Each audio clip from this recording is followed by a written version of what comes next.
Hello guys! So napag-isipan namin ngayon magluto ng adobong pisit. Gusto namin yung parang maitim.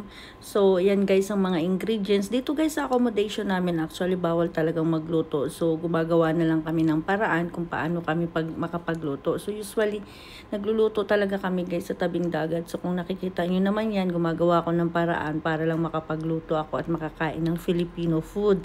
Kasi dito nga halos nang kinakain namin, syempre, wag na tayong maghangad pa na meron tayong Filipino foods, kundi puro mga international food ang nakakain namin dito.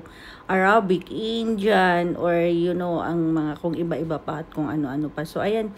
Guys, kung nakikita niyo yung yung pusit na to, gusto ko maitim. So, ayan, hinalo ko na siya dyan at pinapakuluan ko para, ayan, kung nakikita niyo naman yan, actually guys, tingnan nyo naman halos sa rice cooker na lang ako nagluto para lang makakain ako ng pusit. Minsan-minsan ko lang talaga guys to ginagawa kasi nga bawal. Pero, ayan, makakakain din sa wakas.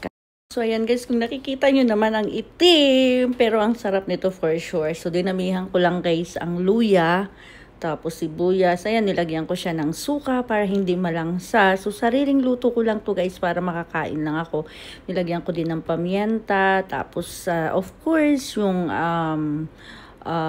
asin. Guys, lalagyan ko pa to ng gata. Ayan, yung nakikita nyo naman kumukulo-kulo na. So, diba, masarap. For sure, masarap to. Ayan. So, ayan na nga guys, hinalo ko na yung gata, nilagay ko na sa isang bowl, tapos sinalo ko siya kasi bago ko i-pour doon sa pusit.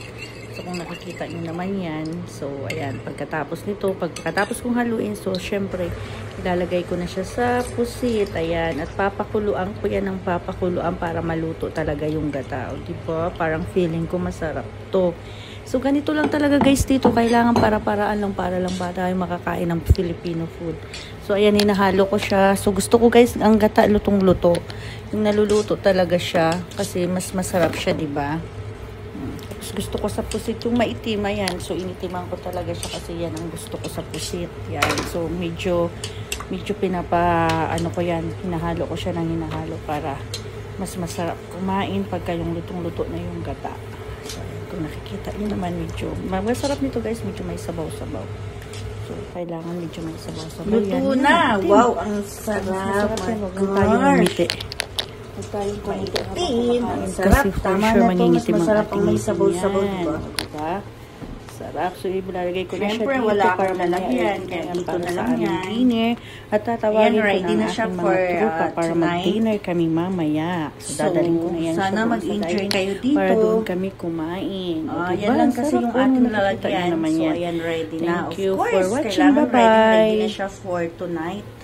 Diba? Sana mabusog kayo ha.